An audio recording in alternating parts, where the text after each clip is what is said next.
Acá nos pregunta Pablo, ¿por qué dicen que Jesús dudó al preguntarle al Padre si puede apartar la copa de la ira?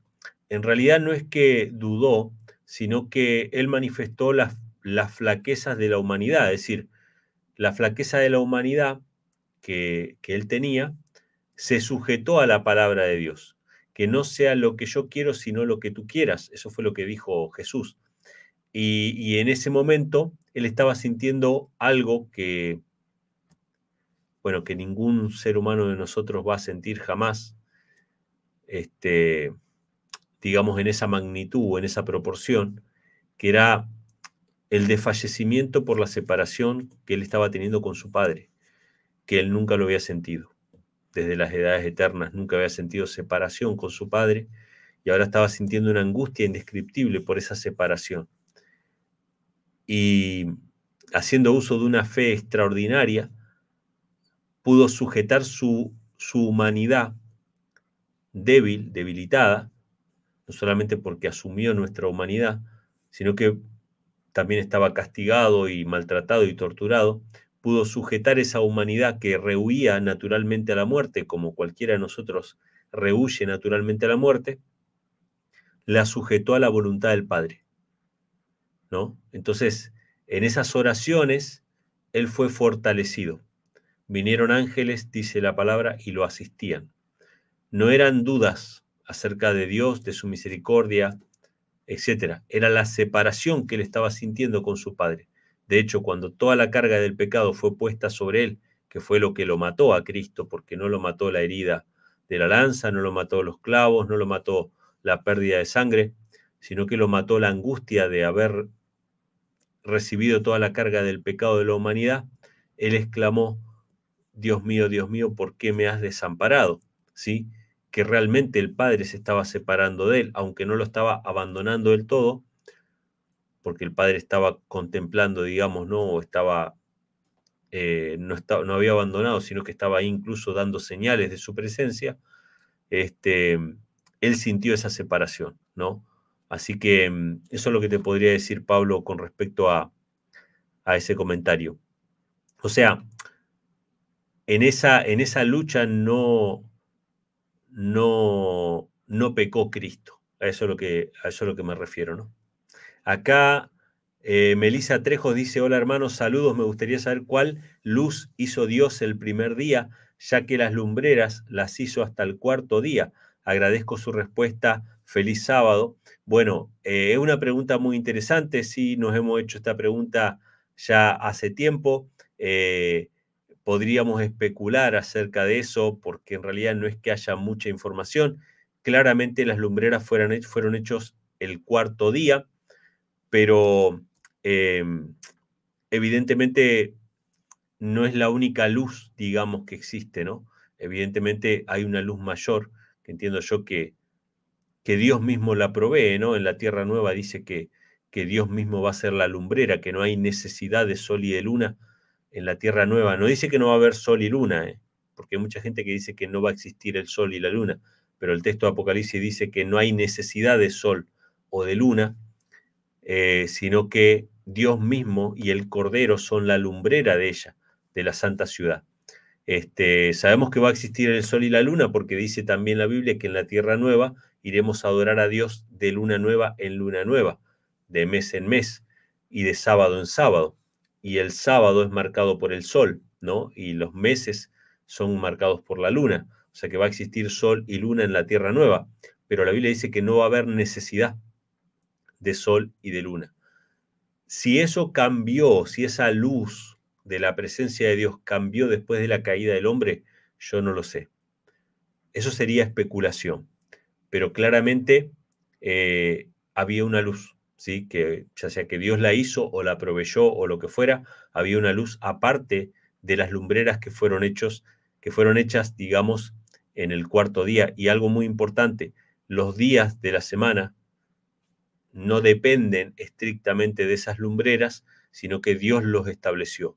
Y eso nos muestra de que no debemos adorar la creación, sino que debemos guardar la semana y el día sábado, sobre todo, que es el sábado, la corona de la creación, lo debemos guardar no porque lo marque un astro, sino porque Dios lo dice en su palabra, ¿no? Porque Dios estableció esos 6 días y el séptimo lo estableció por su propia autoridad, sin basarse en ningún, digamos, elemento de la naturaleza. La naturaleza fue creada durante ese proceso. O sea que el concepto de día, de tarde y de mañana existía ya en la mente de Dios antes de crear esas lumbreras. Gracias, hermana, por comentar. Acá Sabrina nos dice, hermano, hay muchos versículos que se utilizan para apoyar la Trinidad. En Isaías 43:11 dice que solo Jehová salva y fuera de él nadie puede salvar. Y Hechos 4:12 dice que solo en Jesús hay salvación. Bueno, en realidad estos pasajes podrían utilizarse para defender no la Trinidad, sino la unicidad, ¿sí? Lo que pasa es que Isaías no dice solamente eso.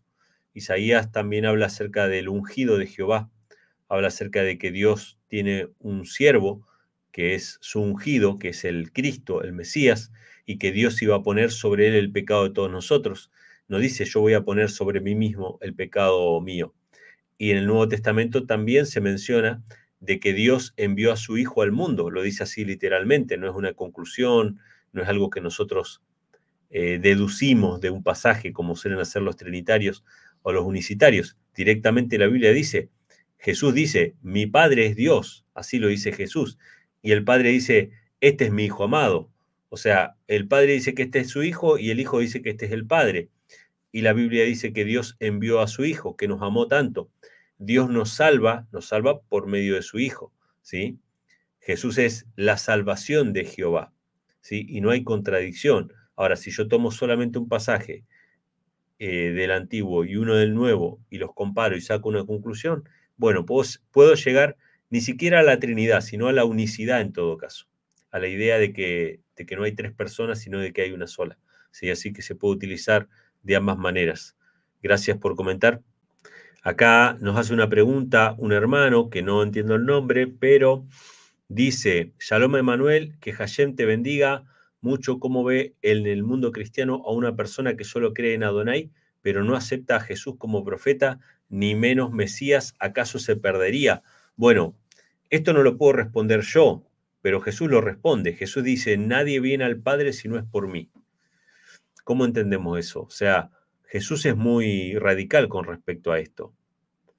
O sea, uno puede ignorar esas palabras, pero Jesús es muy, muy directo. Él dice, nadie viene al Padre si no es por mí. Jesús es el camino, la verdad y la vida. O sea, no hay otro camino. Lamentablemente, hay muchos católicos que creen en Cristo y sin embargo van a Dios por otros caminos también. Por ejemplo, van por María, van por los santos, van por otros caminos, por sus propias obras. No es solamente aquellos que no crean en Cristo, hay gente que cree en Cristo y aún así va por otro camino a Dios. Pero la Biblia dice que Jesús es el único camino. Y Jesús está prefigurado en todo el Antiguo Testamento como el Cordero inmolado. ¿Qué hijo de Israel del Antiguo Testamento iba a Dios el Padre sin un mediador? Ya sea el Cordero y el sacerdote que oficiaban de mediación entre Dios y el hombre. Ese sacerdote representaba a Cristo, ese Cordero representaba a Cristo. Ningún hijo de Dios, ni en el Antiguo Testamento ni en el Nuevo Testamento, puede encontrar la salvación fuera de Cristo Jesús. Ninguno. Yo sé que a la gente le gusta escuchar que todas las religiones conducen a Dios, que todos los caminos te llevan a Dios, pero la Biblia no enseña eso. Y yo sería una persona egoísta, cobarde, si le mintiera para quedar bien a los demás y decirle, mira, usted que no acepta a Cristo, usted puede ser salvo igual, no hay ningún problema. Ahora, nosotros muchas veces ponemos en duda la sabiduría de Dios y la misericordia de Dios y cuestionamos, decimos, pero aquel que nunca escuchó, ¿cómo sabe usted que nunca escuchó? ¿Cómo sabe que Dios no se comunicó por sueños? ¿Cómo sabe que Dios no le impresionó su corazón? ¿Cómo sabe que el Espíritu de Dios no obró de alguna manera? ¿Sí? Entonces, cada uno va a ser juzgado conforme a la luz que tenga con respecto a la verdad. Y algunos han tenido más luz que otros, pero Dios nunca dejó en tinieblas a la humanidad.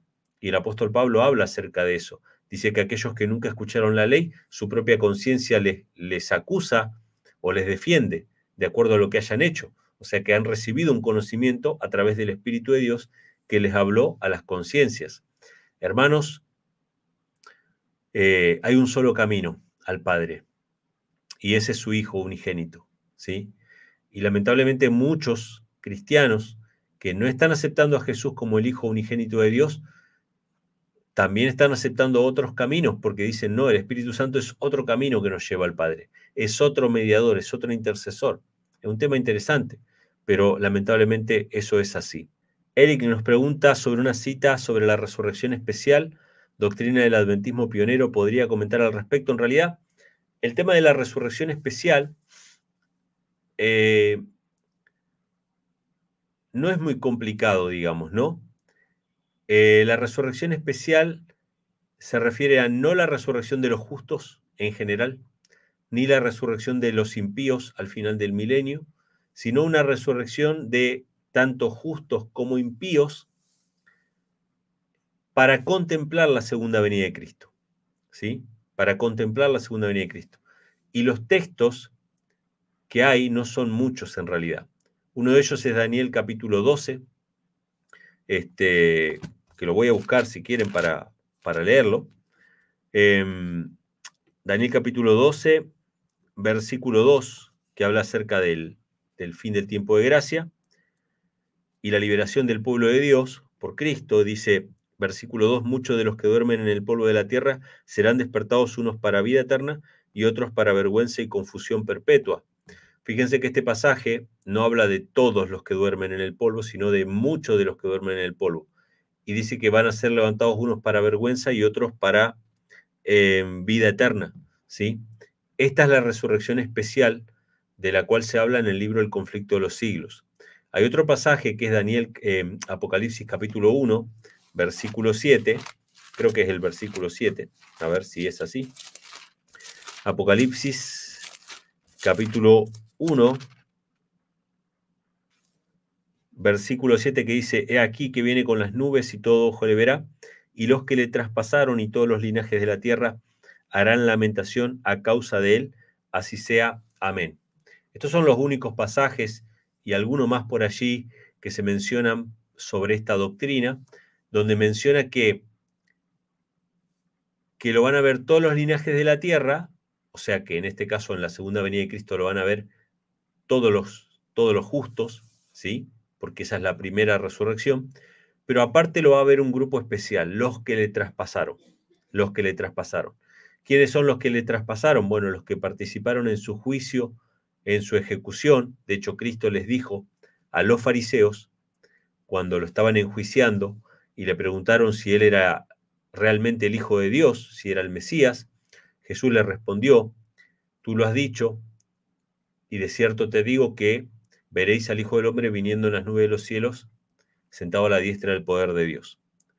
O sea, Jesús le dice a los fariseos, que son también los que le traspasaron, que ellos lo van a ver venir en las nubes de los cielos.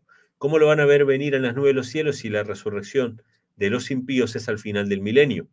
Bueno, en realidad va a haber una resurrección especial de un pequeño grupo de los que le traspasaron y un pequeño grupo de los que murieron en el mensaje de los tres ángeles, justo antes de la resurrección general de los justos, ¿sí? Eso es lo que plantea esa doctrina, está basada en estos dos pasajes y alguno más, y está contenida en el libro El conflicto de los siglos, en los últimos capítulos que hablan acerca de ese tema, ¿sí? Gracias, hermano Eric, por comentar. Acá Israel nos pregunta acerca de Jesús, si fue engendrado en los días de la eternidad. Así es. Cristo, según la Biblia, dice que fue engendrado, lo dice en muchas oportunidades, lo dice en Salmos capítulo 2, lo dice en Proverbios capítulo 8, lo dice en Hebreos capítulo 1, lo dice el apóstol Juan en varias oportunidades llamándolo unigénito, el único engendrado.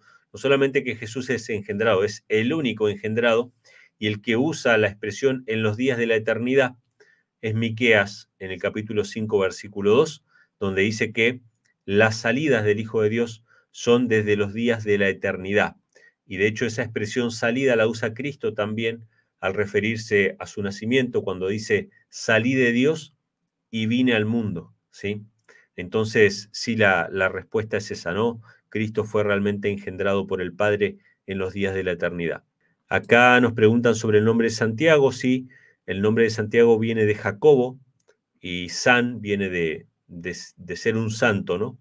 Porque ustedes saben que los católicos le ponían San Mateo, San Lucas, San Marcos, San Juan.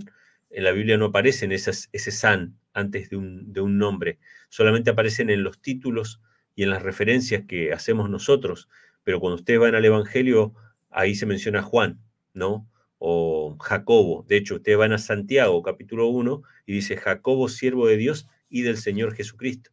O sea que eh, ese san es una herencia que tenemos un poquito del catolicismo, ¿no? Pero el texto bíblico propiamente dicho no dice el apóstol San Pablo, por ejemplo. Cuando Pedro se refiere a Pablo, dice nuestro amado hermano Pablo, no dice el apóstol San Pablo, no, ni tampoco se le dice a Pedro San Pedro, ni nada. Se habla de los santos en general, pero no se usa esa palabra, san, delante de los nombres para hacer referencia. Eso es algo que recibimos del catolicismo, ¿no? Si no querés perderte ninguna de nuestras transmisiones en vivo, suscríbete y activa la campanita para que YouTube te avise cuando estamos en vivo y puedas participar.